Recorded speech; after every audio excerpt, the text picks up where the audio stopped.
program was started a few years back, right when Dr. Cakaudrove was Minister for Women.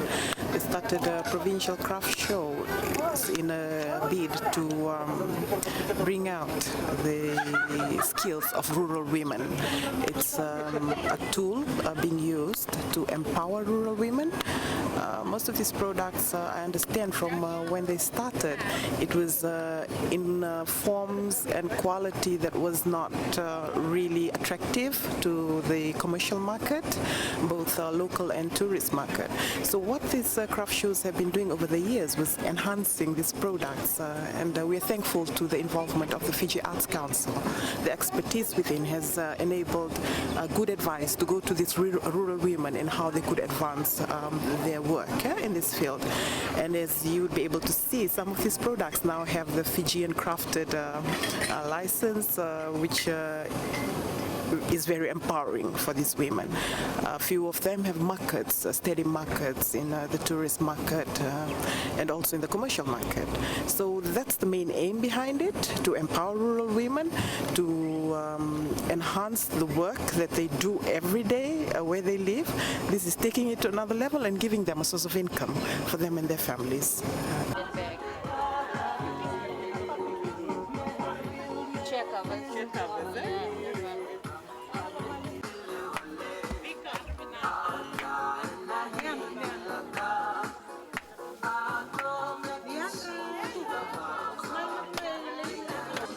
This one is not a proper material, but we just made some because it's been done and then sell. So we just made something to look like, but the proper material is soon.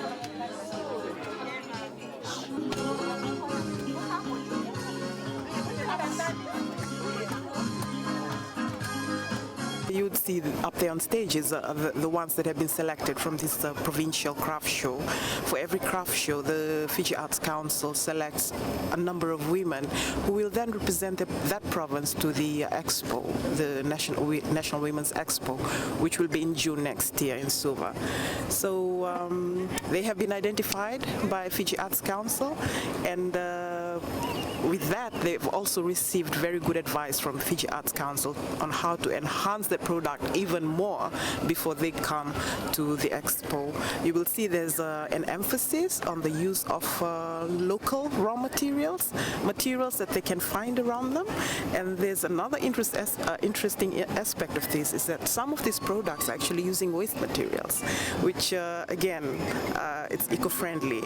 We are moving into a green society, sustainable growth and all this. So the work of these women in using these raw materials, local raw materials and also waste materials is actually, they're doing their bit, contributing to what government's national aim is in relation to environmentally friendly development.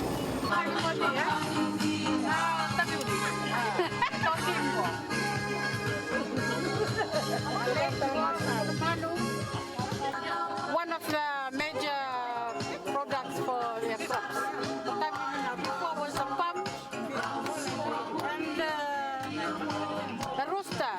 We have a spot for that right from our forefathers, and they still been there, still doing it. That's a game.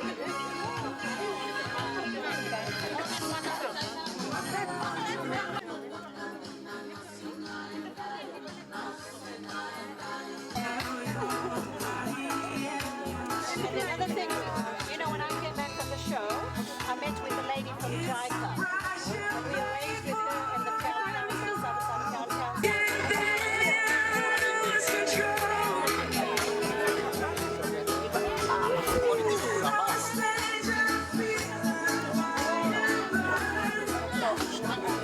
Well, basically just amazing. First of all, I just really admire them, the resilience. They have come from all parts of the Cakaudrove today, from Rambi, from Kior.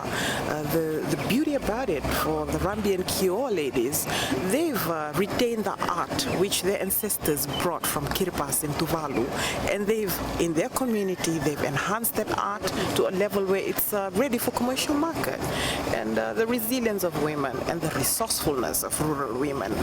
It's something that may not be highlighted often enough, but it's there. It's there, we can see it, and the experts themselves have seen it, and as you can see, there's a lot of interest, particularly from tourists, for these types of artifacts.